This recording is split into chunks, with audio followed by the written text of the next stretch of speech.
Today we have the man himself, Jimmy Rex. I'll give a quick bio on Jimmy. Jimmy's the founder and CEO of We Are the They coaching program and social movement. He's also the host of the top-rated podcast, The Jimmy Rex Show, and author of the best-selling book, You End Up Where You're Heading.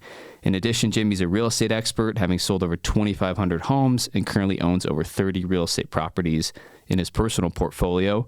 Jimmy's a serial entrepreneur, involved as an investor and founder in over 20 companies and 32 restaurants, and is always down for a new adventure as he's traveled over 85 countries over the past 6 years. So welcome, Jimmy. Thanks, man. I got to update it, I guess. I'm 99 countries now. 99. So, yeah, I've been busy. Okay, almost to 100. Yeah. Well, thanks for being here, man. I mentioned earlier, I've been listening to your podcast for a while, and you were a big part of the inspiration to starting this podcast. So to have you sitting here in the show, it's kind of, it's full circle, and it's pretty cool. Yeah, man. No, you're smart, dude. That's what, I tell people.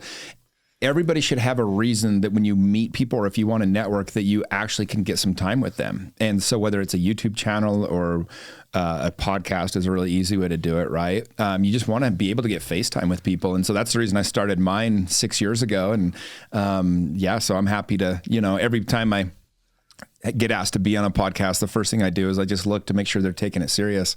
Anybody that is, I'm happy to come on. So yeah, really appreciate it. And that's a big part of it too. I feel like a podcast is a really non-intrusive way to take 45 minutes to an hour of someone's time. They get to talk about, what they're doing, and you get to share, network and energy. So it's been a lot of fun. Yeah, that's awesome, man. Glad we could do this. Well, Jimmy, I wanted to kind of get your story and really you're such an interesting, successful, entrepreneurial guy. And so I think kind of hearing from start to where you are today would be awesome. And kind of first question I ask my guests is to talk a little bit about your upbringing. So childhood, teenage years that kind of molded you to where you are today. Yeah. So I was the sixth of seven kids, and, my dad had a couple different jobs. It was kind of funny because at times we had a lot of money. He did really well. And then other times he was driving an 18-wheeler and we had no money, like he'd bring us presents back from his trips. It was like the baby soaps they give you in the hotel. We thought that was like a cool gift. But so we kind of had,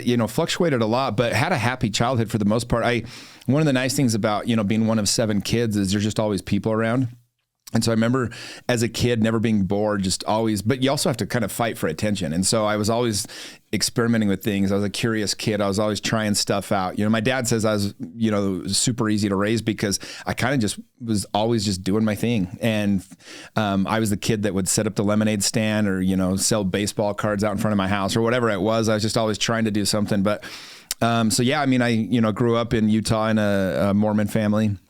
And we were pretty by the book. You were expected to obey the rules, go to church. But also, there was leniency in the sense that a big thing at our house was watching the football games on Sunday or, it was just, I felt like I could always be myself, which I'm always very grateful for. Yeah. But it also gave me really good boundaries where I kept myself out of trouble, right? I never got into too much trouble. So when I was 19, I chose to go on a mission for the church and went to Monterrey, Mexico, and I actually just loved it. Threw myself into it 100%. I gave it everything I had, and it's kind of like that in life in general. Anything you give 100% to, you're gonna end up being glad you did. Right. And so I loved my mission. I had a great opportunity of working with a lot of people, and we were literally knocking doors every day, 12 hours a day. You were from 9 to 9. You were just pounding doors and. But talked to a lot of people. Our expectation was that we were to give 50 discussions a week. And I think only 1 week I didn't hit at least 50 discussions, to give you an idea how many conversations we were having. So the reason I mention that is because you really learn a lot of skills like talking to people, hard work, rejection, right? And it's kind of nice when you're selling the church because you never take the rejection personally. They're rejecting God or whatever in your mind, right? Sure. And so it just helps you to just go, all right, next person. And so that was really cool. And then I got back, and it was funny because when I got back from my mission, I just wanted to, I really loved talking to people. I spoke fluent Spanish now. And so I thought, I want to be a waiter. That'd be a perfect transition next job. And I couldn't get hired because at the time I wouldn't work on Sundays and nobody wanted to hire me if I wouldn't work Sunday. And so I just ended up kind of getting into some sales jobs. And my first one I started a business, like my first month home, putting up people's Christmas lights. Okay. That worked pretty good. I would just go and we would flyer a neighborhood, and then I'd go and pretend like to give them some bid. really what I was doing was just trying to read them to see how much I could get them to pay us to do. We probably way undersold ourselves, and then I answered an ad in the paper to sell meat door to door. And so I started selling steak and chicken door to door. And that was really like a life-changing job for me, because when you're a kid, when you're younger, you want to make money. You want to, when you're older, you want to be rich, you want to be successful, but you don't really know if you're going to be, and especially how. And so that was really eye-opening for me, because my first day out on the doors, I remember I went out in less than an hour, made probably $275, and it just blew my world open. Like, oh my gosh, my worst case scenario in life is I could make 6 figures selling steak and chicken door to door. Yeah. And that really opened my world. I was like, okay, so I have a lot of possibility here. And then about 6 months after that, I started a TV show, and just did that for fun, but thought I was going to get rich, but you learned a ton. We were the highest rated show locally on KJazz on Sundays. It was called Not on the First Date. And we basically follow people around with a camera and film, and then we'd, we'd edit it to like make fun of them, like Blind Date, if you ever remember that. I'm probably aging myself, but it's kind of funny because this was pre-YouTube. I always think like if YouTube had been there when I was younger, I would have been going all in for sure. Guarantee I would have done something to get myself canceled within months. My parents would have got all mad at me and everything. But like, cause I was pretty out there. We were entertaining ourselves like crazy. I was throwing parties every month. I was, just trying anything to have a good time. I remember a lot of the stuff we did. I was about a year ago, I was actually at the water park with this girl I was friends with, and one of my old buddies came up from that time frame of my life, and he's telling all these stories, and I'm like, man, we were crazy. And he goes, and Jimmy wasn't doing this for fame or for YouTube. He just wanted to have fun. And we literally every night we would go through these shenanigans. I remember we would, I got one of those boots you put on people's cars, and we would fake boot people, and then I would pretend to give them these ridiculous reasons why they got booted, and we'd film it, and just all these things, and it was funny shit. But anyway, so I was just trying a lot of stuff, man. And then the meat business ended up going under. It's a whole nother story, but I didn't know what I didn't know about business. But I was just learning on the fly. And then I found real estate. And I started when I was 24, got my license. It was in 2005. And that first year as an agent, I hired the top coach in the country. And that first year I ended up selling 60 homes by myself. Wow. And just took off, right? And I was like, holy cow, like I've found my calling here. And year 2, sold 98 homes, just me and an assistant. Was one of the 2 finalists for the salesperson of the year on the Salt Lake Board of Realtors. So kind of just took off from there. So yeah, got into real estate, been doing it for 17, 18 years. One of the things about me is I get bored easy. And so, one of the cool parts about being a realtor, I kind of accidentally picked the perfect career for me, because as a real estate agent, my job was just to get to know as many people as I could and then stay in touch with them, ask them if they want to buy homes. Sure. And so I would go network everywhere. I coached high school baseball. I did stand-up comedy. I threw all these parties and events, and would travel and do, we'd take 30 up to 100 people to Lake Powell on a houseboat trip, just do all these different things. And everything that I did was always expanding my business, because I was just meeting more people. Sure. And so I ended up having this pretty interesting life, and eventually that led me to what I'm doing today. That's great. No, that's a great way to start it off. And I've noticed that about you, Jim. I feel like of a lot of the people that I've had on the show, and just in general, you're so well networked and so intentional about it. And I think that, like, to your point, as a real estate agent, or for me as a real estate investor and looking to make relationships and build investors and all that, it's so important to go out there and just get in front of people and network and do that. So. It is, man. It's and I've really discovered in life, the quality of your life is going to be so much better or worse based on the people you're doing life with. And I talk about this all the time, because it's one of the number one questions people want to talk about is, how did you build this network? How are you friends with these people and things? And I honestly, most people just kind of become friends with whoever they went to high school with, or whoever they live next to, whoever's in their ward, whoever's in, whatever, their kids coach baseball together, or they're on the same baseball team, whatever. Yeah. And to me, I'm just so much more intentional about it. I'm like, who inspires me? Who do I want to be like? Whose life do I look at and be like, wow, I'm so impressed with what they've done. I want to be around them. I want to learn from them. I want to, help them in whatever way they're doing. And so I've been very intentional for a long time now about who's in my life. And because I truly feel like I have the best set of friends in the world. I feel like the luckiest guy in the world when it comes to friendship, because I have these deep, beautiful relationships with so many friends, and it really creates a fun, interesting life. That's great. So you mentioned a mentor early on, Jimmy. Who I guess, why did you decide to have a mentor, and how have mentors played a role in your life to date? Yeah. Well, it's funny. Sometimes we have accidental mentors. You have coaches when you were a kid, or I had my mission presidents who had a profound impact on me. And, I got into real estate. And what I didn't tell about that story, just, for sake of time, is that first year I was a realtor, the first 6 months, I only sold like 3-4 houses. I didn't know what I was doing. My broker was doing all sorts of stuff. So he was just, too busy to kind of really dial it all in for me. And I didn't really know what I was doing. And so I was pretty frustrated. I was kind of broke, and again, sold 3 or 4 houses, but wasn't really doing very well. And then I found this flyer in my desk. It was about a conference that was going to happen, like an event.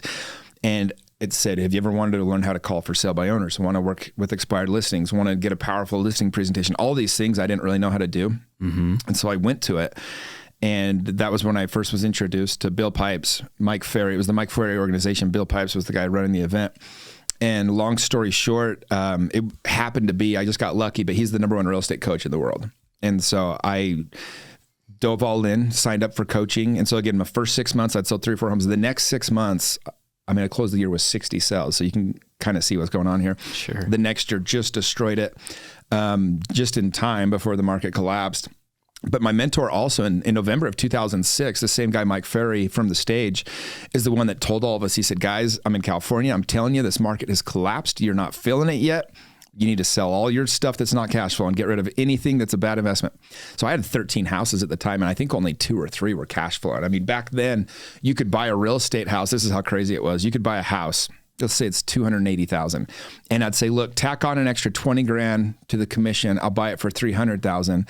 And at closing, you put 0 down. They'd give me a check for the $28,000 commission. It was just freaking insane. No wonder the thing fell apart, right? Yeah. But so I did that a few times. I just collecting all this money, and I was just like, all right, that was an easy way to make 30 grand, And so I thought, until you get your mortgage and you're paying $2,500 a month on a house that rents for 16. Mm-hmm. And so he told me and all of us, from the stage, he said, hey, you guys need to sell everything that's not cash flow. And so I sold, thankfully got rid of almost all of them and really saved me that way. But, it's interesting. Life's pretty simple, whatever career you're in, real estate especially.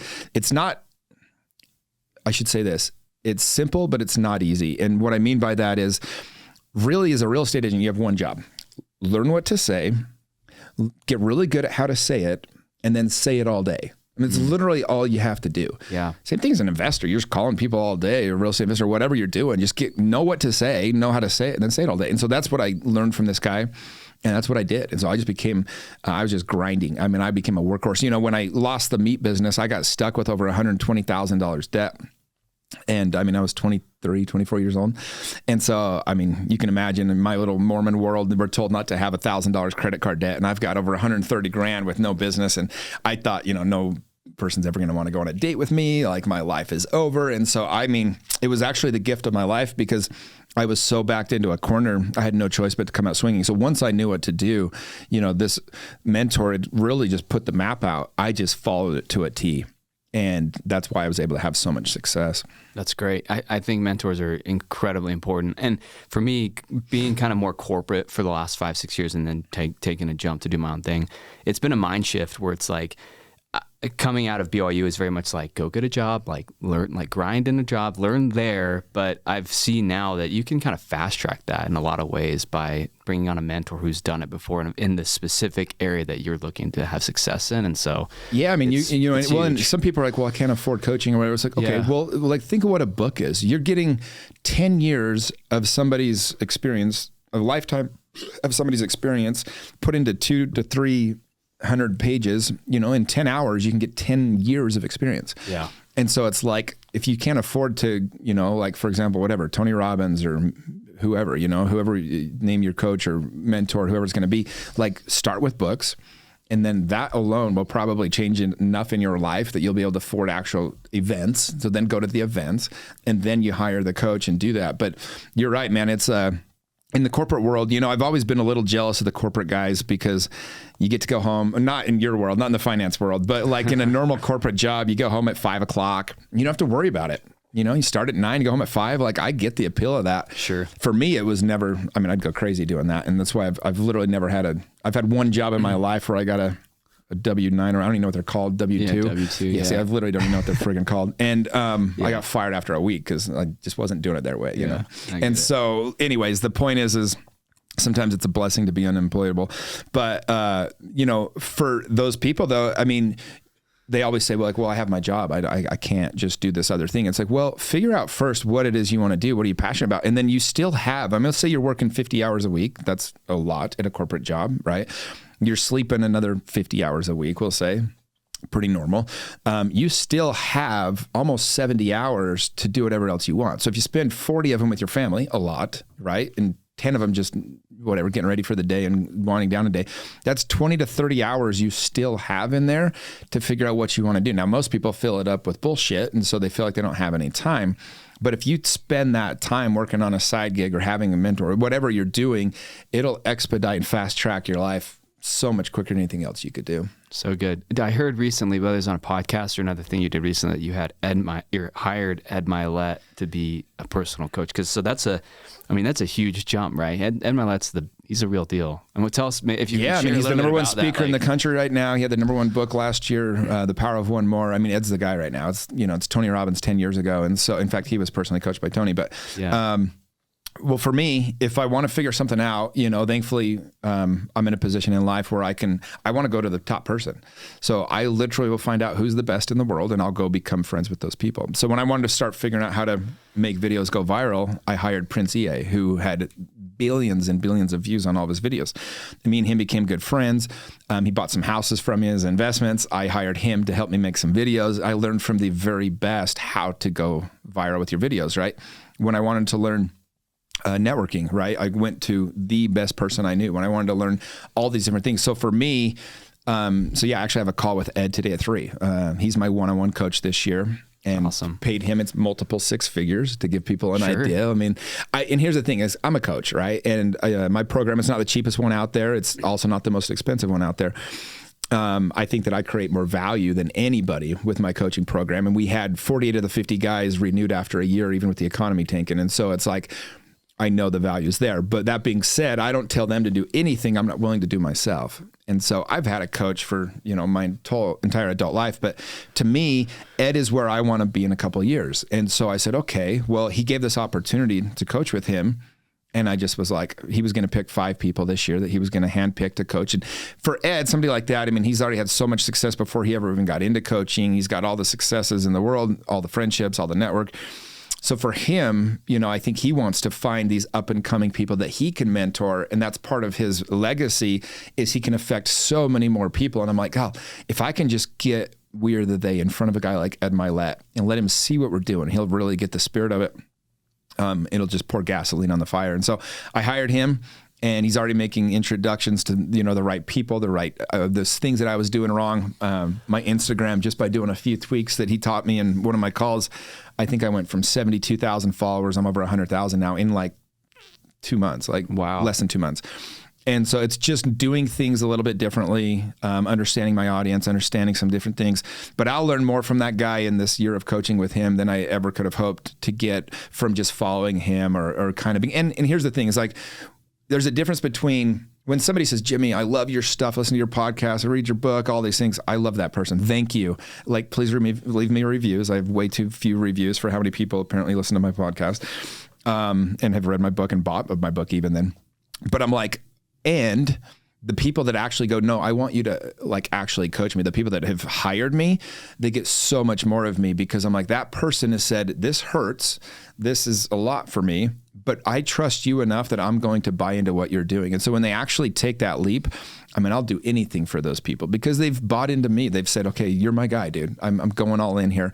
And I just honor that. A few of my best friends, when I opened my coaching program, it was funny because I didn't know if it was going to sell out. I'd never done a coaching program. It's $1,500 a month per person. I was like, that's not cheap. So I was hoping to get 50 guys in it.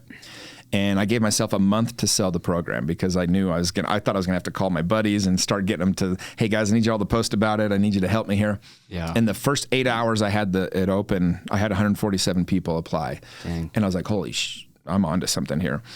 And, but what was cool is I had some of these people that I really looked up to in life, like people that were just hugely successful business guys and guys that just some of them were just really close friends. They're like, dude, I've seen your path the last few years. I want to do it. I want to buy all in. And it's meant so much to me to have those people on board, guys that, just believe in you. And I honor that. Like every single call I come prepared, every single event, they know, like whether they like it or not, they know damn well I put my full effort into it, because I'm always honoring those people that have chosen to really invest with me in that way. And so, yeah, man, it's the decision with Ed was an easy one. I'll get 10 times more out of that than I will of what I paid. And, I just tell anybody, like, when you want to learn something, go find the person that inspires you. Like when people say, who should I hire as a mentor? I said, well, who inspires you? Who's the person that you want to be like? Who's the person whose life you want to emulate?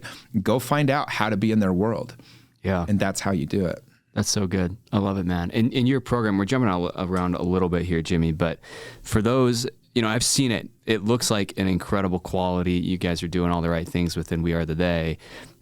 Would you say it's applicable to people in all industries? Kind of like, for example, if somebody's a real estate agent, or if somebody's working in corporate finance or doing something else. I mean, is it applicable? I'm sure there's principles there, but how do you kind of cater to all the different paths that people are on? Yeah, it is. Well, because it has nothing to do with business. That's actually kind of the funnest part of my program is all the guys that signed up, like they didn't really know what they were getting into. They thought it was more of a business group. Okay. And it's not. It's just all, it's the only course I know out there that's going to these depths to help people get vulnerable, authentic, and in integrity. And when you do those things, it creates a brotherhood. Like truly each guy in these, I keep the pods of, smaller pods of 50 of the leadership group, because when you have a group that size, you all become best friends. I know how to curate those experiences so you get real depth. You be seen for the first time. You're able to talk about things you've never been able to before. And all of a sudden you're like, wow, they know everything about me and they still love me.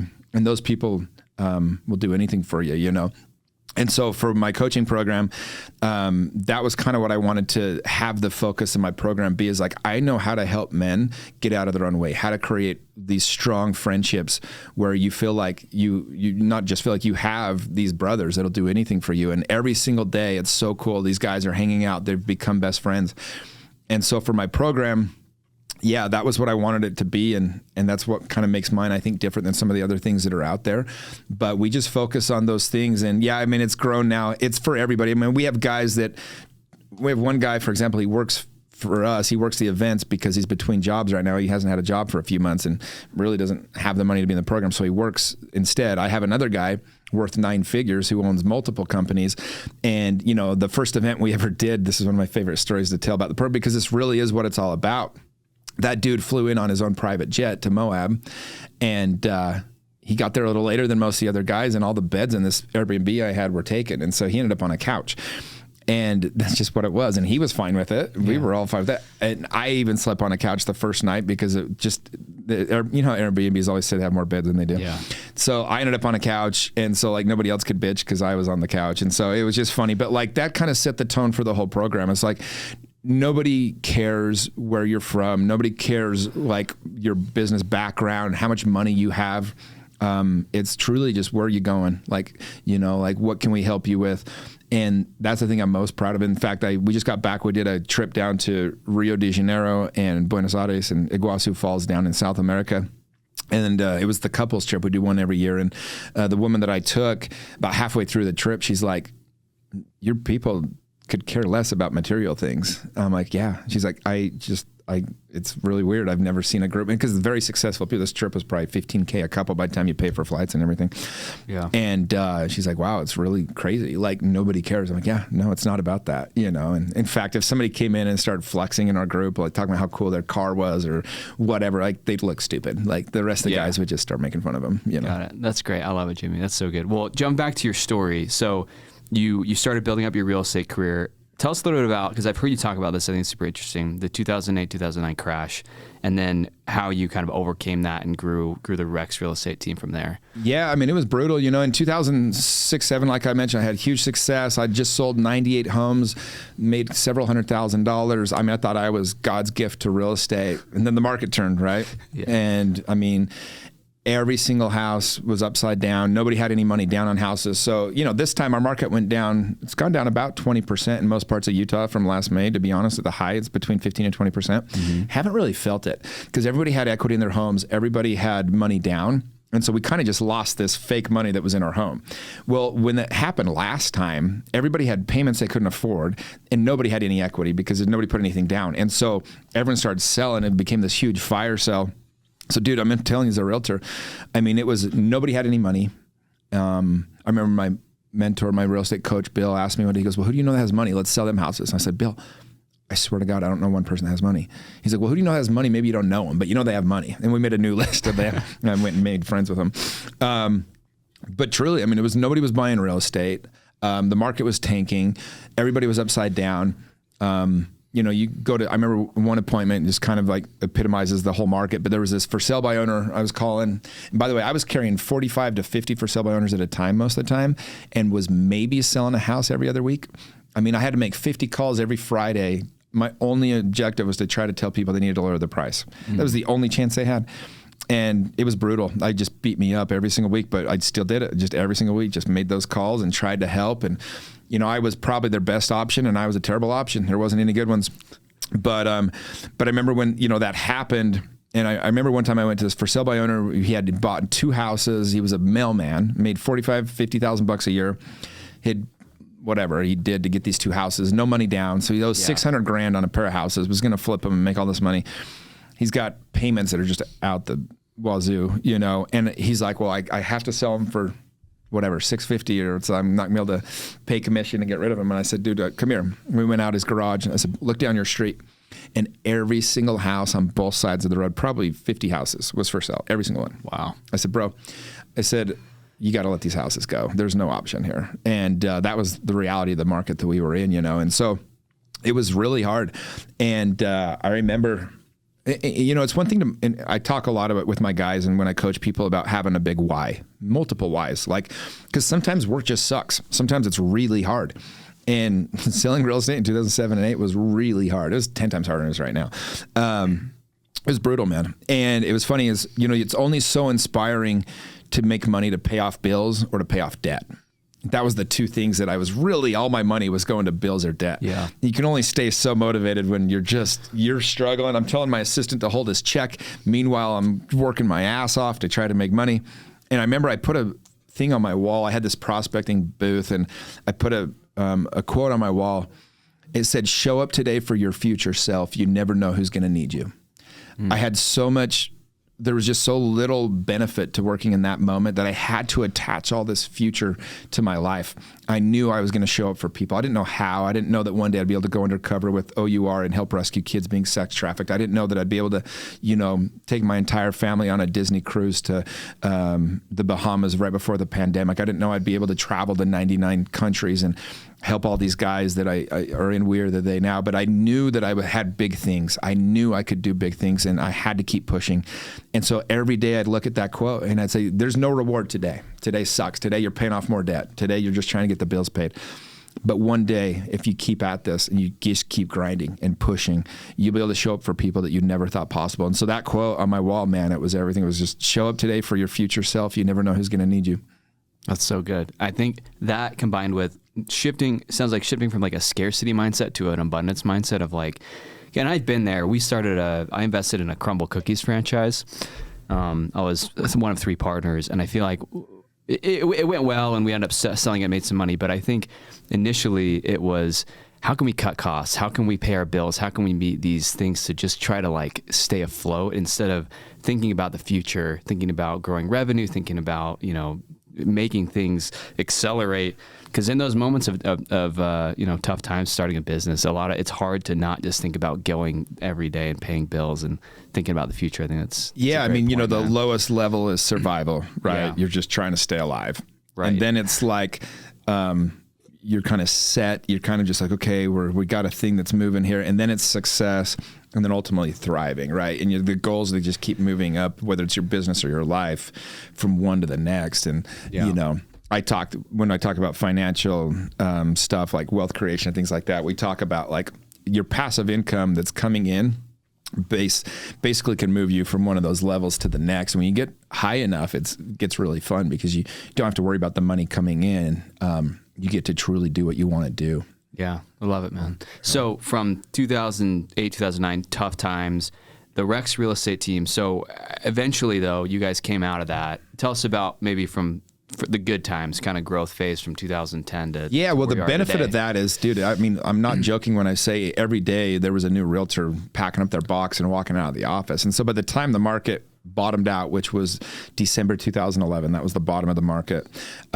We knew every agent in town, like all of us. There was only, every deal you did was with an agent that was a friend. There was only so many of us. There was 100 of us doing every deal basically in Utah County. And so it kind of was nice because you got to pick up a lot of market share. And so, I had the gift. I had my real estate partner now, Tyler Bennett. He's my real estate partner with my real estate investing and team and everything. He's brilliant and just as hard a worker as you'll ever find. Just a great dude. And he was working for a company that was doing investment deals for people. And back then, if you had money, oh man, there was opportunity everywhere. I mean, we were selling homes to people that were worth $400, $500, $600 a year and a half before. They're picking them up for $120, cash flowing $500, $600, $700 a month, And so the deals were everywhere. And I became kind of his agent. I met him in Lake Powell at one of our trips, and I became the agent for his little company that he was working with. And I ended up selling like 60 homes in 2010 to investors. And it kind of turned everything around for me. And so from there, we really started focusing on just finding good deals. I would just scour the MLS, find the best deals. And when we found a good deal, I just sent it out to everyone, and I was doing a lot of networking. So I started meeting a lot of people that had money. And and that's kind of where my business took off. And then in 2013, we got in with a real estate investment trust that was buying thousands of homes. And we set up a program. We went door to door and found people that would sell us their house. And I ended up selling, I think, 90 homes in like 3 months. Wow. And that was kind of the moment it turned. That was, March and April 2013.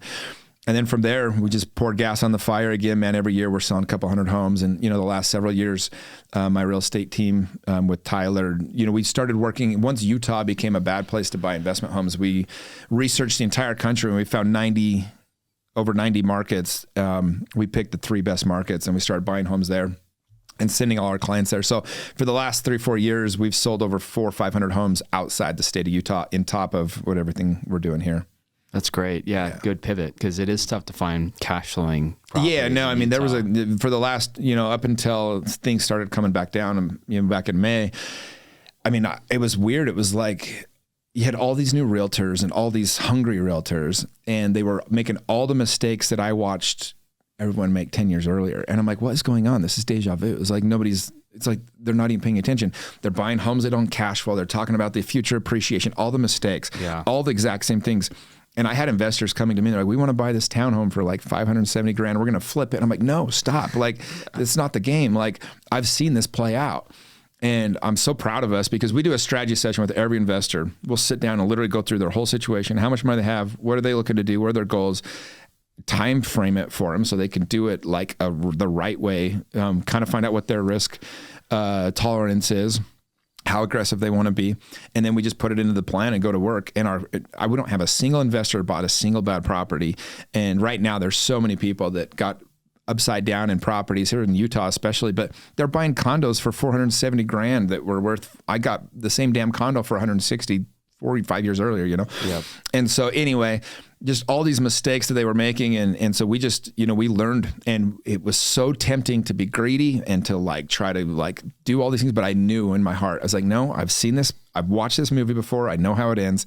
And so we stuck to our guns, and we don't have a single investor in a bad spot, which I'm super proud of. Yeah. Good for you guys. That's great. Yeah. I've got a rental here, and I totally get it. It's tough to justify the pricing without cash flow. If you can't rent it for what your mortgage is, it's good to look elsewhere. So good. Sure. That's great, man. I want to talk a little about your investing career. So it looks like you've got 30 investment portfolios. How have you built that out? How have you financed those? Has it just been seeing deals as you've been a realtor? Yeah. So, I mean, after I did it the wrong way, right? I remember I sold everything. My mentor told me in 2006 to do that. I took a few years. I actually got stuck with 2 houses, with the one I was living in, and then my business partner for the meat company was living in the other one, and ended up having to short sell both of them. But the bank knew I was still making a lot of money. The problem was I was upside down $100,000 a month, or $100,000 on them, and I was upside down $1,200 a month on them. So I just couldn't keep them. I mean, I didn't have enough money coming in. But they made me keep the loans for the difference on both houses. So normal short sale, they just waived the difference, like whatever. But they knew I had money coming in. And so I actually had to take a 0% interest loan. So 100% of the payment would go to the principal, which was nice. But I got stuck with another 160 grand debt from these 2 houses. And so from 2007, 8, 9, I was basically paying those off. I started flipping homes and thankfully had a couple big wins where we made some good money on some. I got those paid off. And so it wasn't until 2011 I started buying homes again. And, actually the thing that changed everything for me, because I was never really good at watching my money. I remember one time, a friend asked me, how much do you spend a month on your business? And I guessed, I'm like, I don't know, probably $8,000 or $9,000. And when I finally got the books, like I hadn't done accounting. I hadn't really done the books. I hadn't been paying attention to it. I was spending over 25 grand a month. It was insane. I'm like, whoa, no wonder I don't have any money. And so I had to dial everything back, cut my budget, cut employees that I didn't need, just make everything really, slim. And making those decisions all of a sudden, but I did one thing that changed everything. This is my most important money advice I can give to anybody. This allowed me to buy all these real estate properties, is when I had the money in my account and I'd see it in my account, I would spend it. I'd just be like, oh yeah, I've got money, whatever, I'll spend the money. I set up a separate bank account at a different bank. So I had my normal banking was at Mountain America. I set up a different bank at Zion's bank. And my assistant, who's like my best friend, Chris, I literally didn't have access to my own account. He was the only one that could access the account. And every check, I'd put 30% of it into that other bank. So as soon as I got paid, 30% automatically went to that other place. And I started doing well again. That's when I started making all those sales with the investment trust and all that. And next thing I knew, I had just a ton of money in there. And so then I would use that money to buy properties again. So every property at that point had to cash flow. I'd learned all these lessons, right? Had to put 20% down so I'd get rid of mortgage insurance, like just all these things that really make it safe to invest. So I just started buying houses one at a time. And that's really how I started building up my portfolio. And then once I got too many for loans, I paid a few off cash. And then after that, I started partnering with people. So I'd say, look, I don't have any more credit I can use, but I'll split part of the down payment with you. You do the loan in your name. I'll do all the work. I'll manage it. You put down, usually I'd have them put down 75% of the cash. I put down 25% of the cash, but they get my expertise and I'm handling everything. And so I have probably 15 deals with partners on them like that. Got it. Yeah. That's great. Do you recommend, so you went single family home route as your most, sounds like for your investment almost portfolio. All of them, yeah. Okay. Do you, if someone's looking to get into real estate investing, why single family homes versus investing in a syndication or a fund or, what was your thought there? I mean, there's a lot of ways to make money in real estate. The benefit of a fund is you're spreading your risk out over several projects. The downside is you don't really get any money back anytime quick, and you don't really get say in it, right? And there's a lot of fees and things like that. A syndicate's very similar, although syndicates usually get your money back a little bit quicker, and it's a little bit more, where your money's going, I guess. Yeah. But, for me, I just knew that market so well. I know the single family homes. Like I can look at any of the properties I've bought. I know exactly what price it'll sell for in 20 days. I know exactly what price I need to list it at.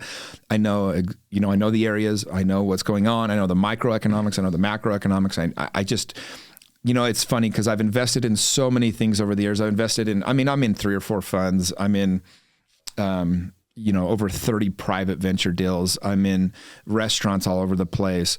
Part of it, to be honest, I've invested in all the crypto projects and things and all that. I would get bored. I mean, I had all these houses and just one after another. I just wanted to do some cool stuff with investing. And to be honest, even though I've had some big wins, I've had a couple that hit really well. Everyone knows my story with Nikola Motors, and I invested in Entrada Software, which is a huge win for me, and some of these other ones out there.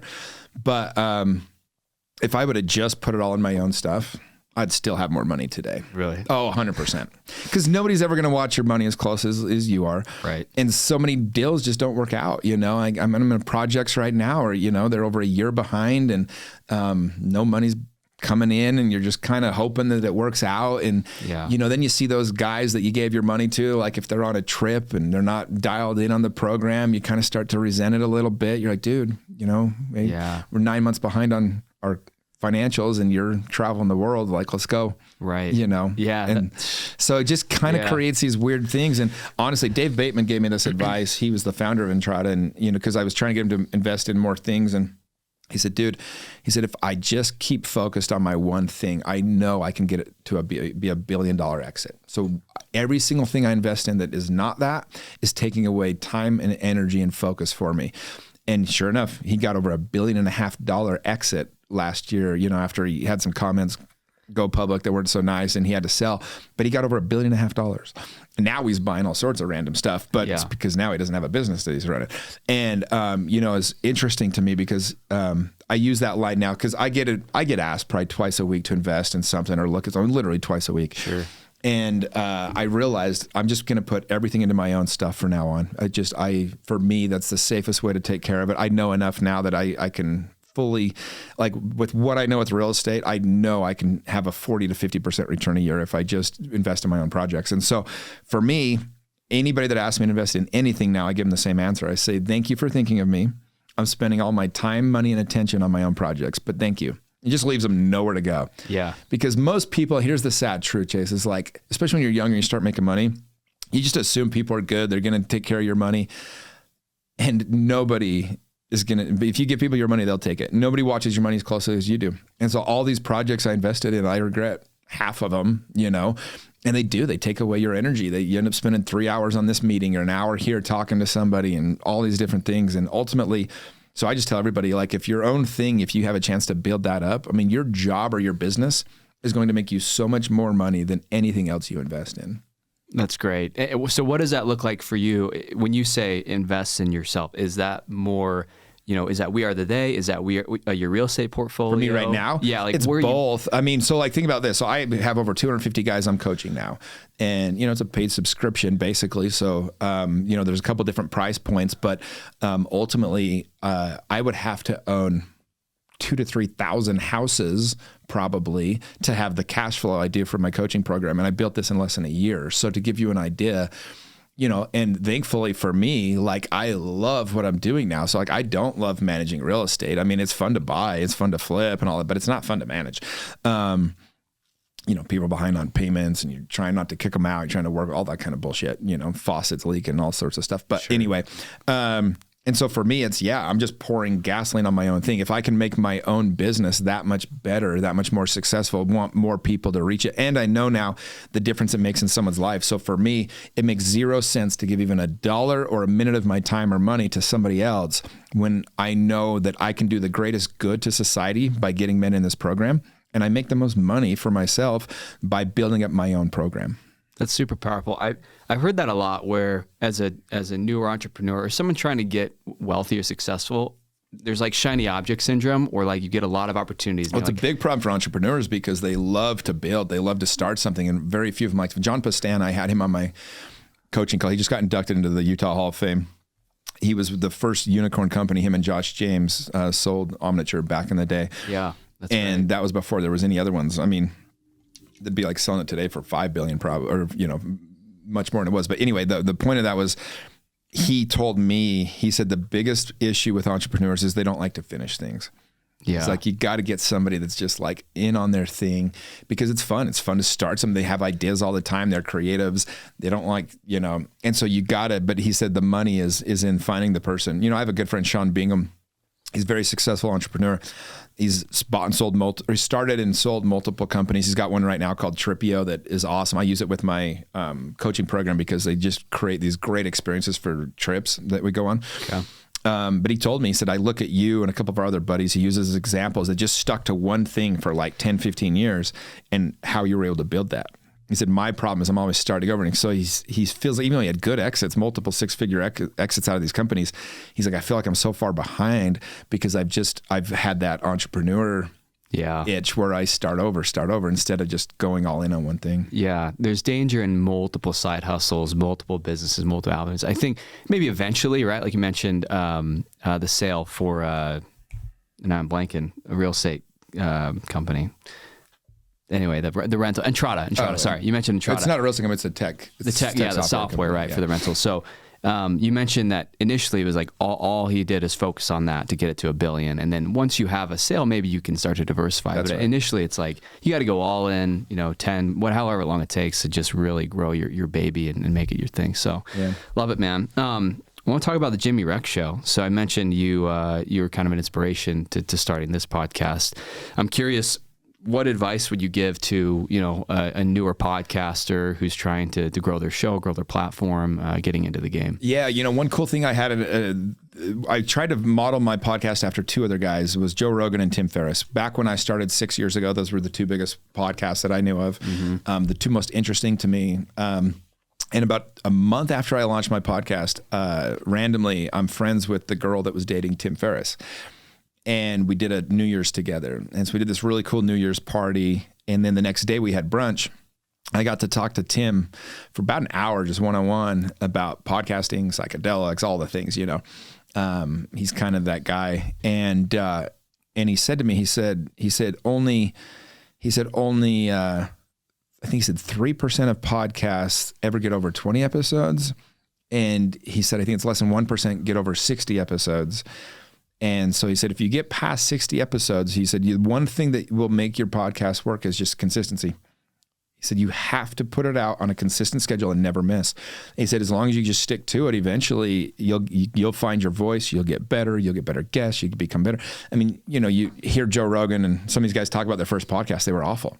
Yeah. But there's so much beauty. In my first podcast, I wouldn't even go, it was so bad. I had these two high school kids that I'd hired to film. So I had one with a boom mic and another one filming. I was trying to do it right. Yeah. But it was all I could afford was these high school kids. Well, their dad was there. He's a friend of mine. He was there just listening.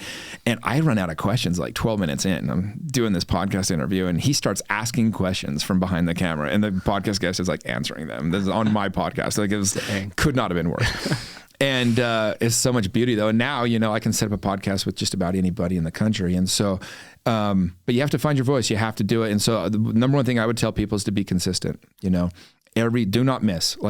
If you have a schedule, whatever your schedule is for your podcast, stick to it and don't miss. And you have to put that effort in. You got to always be putting effort. I'm always finding guests. I'm always connecting. I'm always networking. I'm always reaching out to people. And just yesterday, I set up a podcast with Lewis Howes. He's one of the top guests I've been wanting to get on, and boom, I got it set up. In the meanwhile, I also set up one with this sex therapist I want to have come out on Valentine's Day. And I just have these different, I'm always reaching out, trying to get the best guests that I can. I listen to a lot of other podcasts. If I hear a guest that I like, I'll get them on mine. I did that with you. You had Casey Child on your podcast. I'm like, dude, this is freaking awesome. I love those G2G bars. Yeah. And so I'm like, I reached out and I was like, dude, get that guy on my podcast. And next thing I know, he got me on, or he came on my podcast. And so, yeah, appreciate that for you. Because it was your podcast. I was like, oh shit, this guy's right here in Utah. Then we're making this happen. Turns out I even knew him because of baseball connections. But yeah, that's great. Anyway. And so my number one advice, whether it's business, sales, a podcast, a YouTube page, Instagram, it's consistency. Just have to be consistent. I just had Taylor Paul on my podcast. She's a big TikTok star, one of the most trended people in the entire year last year, 2022. And she said the same thing. She goes, yeah, I'm just consistent. I just put stuff out every day. You have to put thought in. I just had Sean Duras on. He's one of the biggest YouTubers in the world, and he said the same thing. I mean, he has a company now with 150 employees to create content. I mean, it's a real thing. Serious. If you want your podcast to actually go somewhere, you got to be really consistent with it. That's great. And would you say the same thing with your Instagram, TikTok? 100%. You've grown that, as you mentioned, tremendously. What would be a piece of advice for? Yeah, I mean, we're going into a world where your personal brand is everything. And if you have a strong personal brand, you can plug in anything. I'm going to look at what Jake and Logan Paul do, for example, or Mr. Beast, some of these people. Those are the bigger ones, right? But even on a smaller scale, I mean, Taylor, that's a good example. She's a local mom here in Utah. But she built up her TikTok to be huge, and she's making a shit ton of money now just by having that and having products, So if you're going to do it, the world's changing in a way that everybody's personal brand is going to be their social media. And so I tell everybody you should take it serious and try to build it. If you enjoy it, if you don't, then don't. But so for me, just as an example, I sold out my coaching program in one day. That was a 7-figure day. Just through my Instagram. It's all I posted. I didn't have time to post it on Facebook or anywhere else. I sold 32 real estate properties, condos in Park City in one day through my Instagram. That was a 7-figure day. I did another 7-figure day when I was selling some other stuff. That was 3 times in 2021 alone. I made over $1 million in one day through my Instagram. Dang. So when people are like, wow, you post a lot, it's like, yeah, no shit. It's either, I mean, dude, I did it the other way. I jumped on calls every day for 5-6 years in a row. I did not miss a morning. I cold called for 3 hours every morning, trying to reach 30 people. Now, if I make a good post on Instagram, goes to 20, 30, 50, 100,000 people. Like that's the same, that's the reach that you now have. And so for me, of course, the obvious choice is to build up my Instagram. And I love doing it because you just get to reach people that you otherwise never would. That's so good. And I've struggled with that because for me, I'm trying to find a balance of like being in a professional investment real estate setting. It's like, how much do you want to push on Instagram in terms of like being salesy or pushy or spammy versus like, this is a personal brand and this is professional? Well, let me answer that for you, actually. And I actually have Dan Fleischman coming to my event, my annual event. He's going to speak on building a personal brand. He's the best in the world. He manages he's great. The Kardashians and a bunch of other people on Instagram, and $60 million in revenue last year for his clients. I mean, he manages all sorts of people. But anyway, here's the point is if you want people to be interested in you, you got to be interesting. And you basically can do it one of 2, 3 ways. You either create value or educate or entertain. That's it.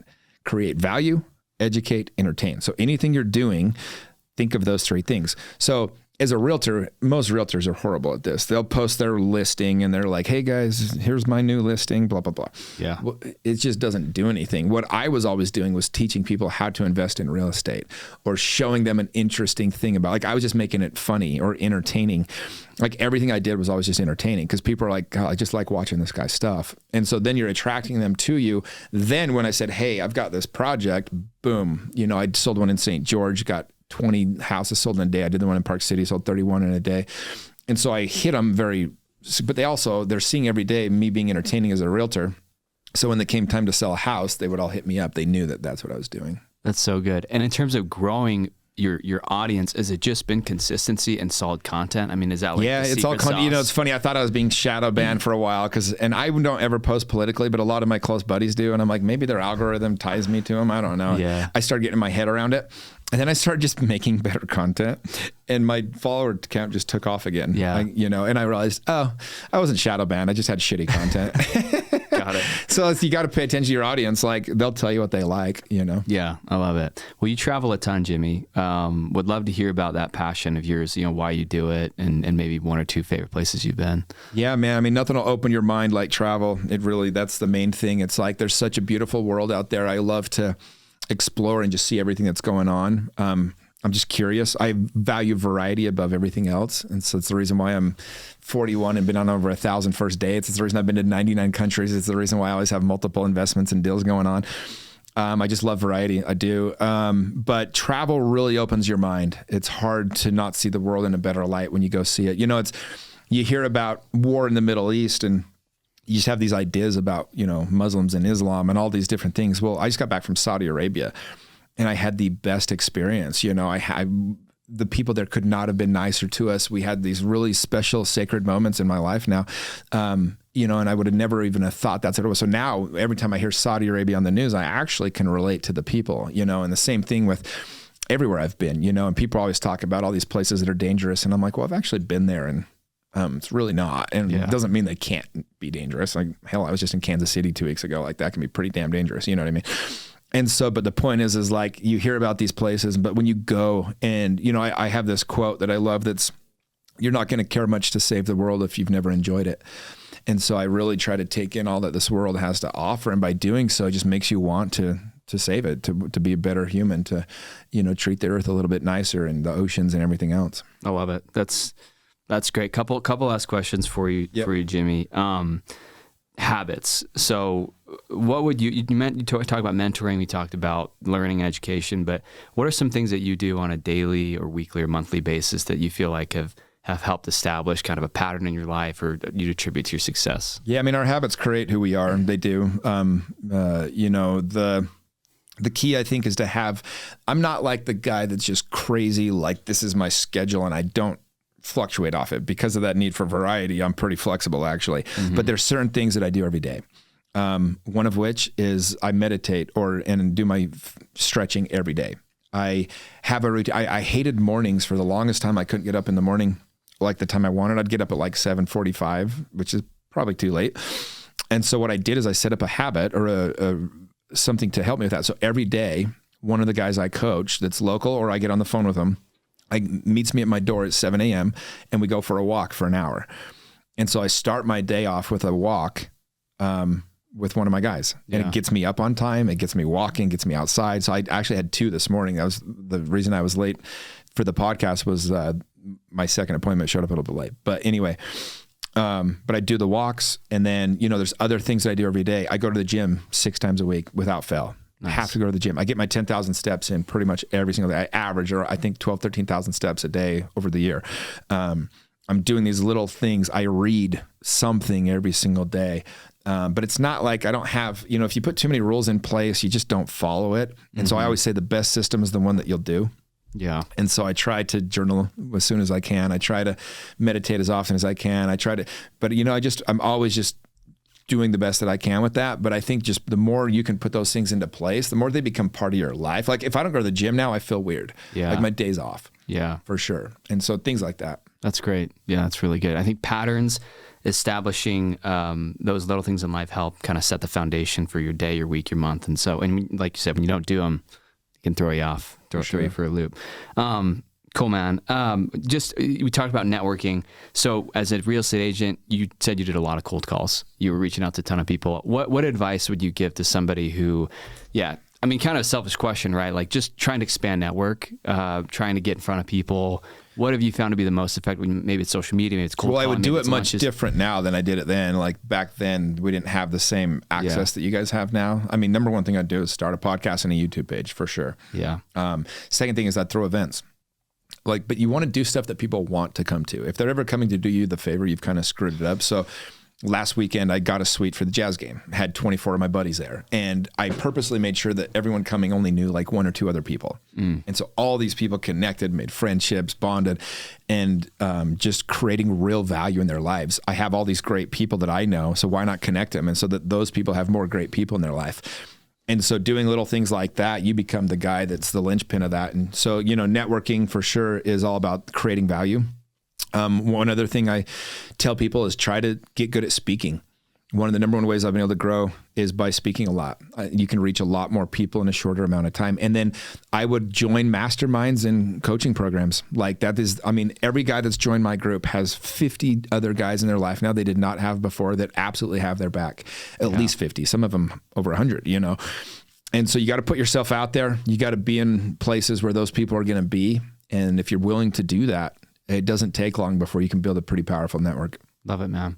Last question. How do you define success in your life, Jimmy? With everything that you got going on, what's kind of the end game? How do you define that? Yeah, Tony Robbins has a quote, right? Success without failure is success without fulfillment is the ultimate failure. And so to me, success is where you really just truly love your life. You really enjoy being with yourself. You love the company that you're around. You have purpose in what you're doing. To me, that's success.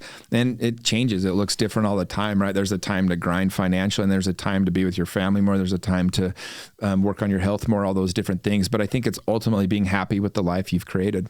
Love it. I think that to me is success. Yeah. Awesome. Well, thanks so much for being here, Jimmy. It's been so good to get to know you a little bit more and appreciate all the insight. Yeah. Man. Awesome, man. Keep up the good work and enjoy the podcast.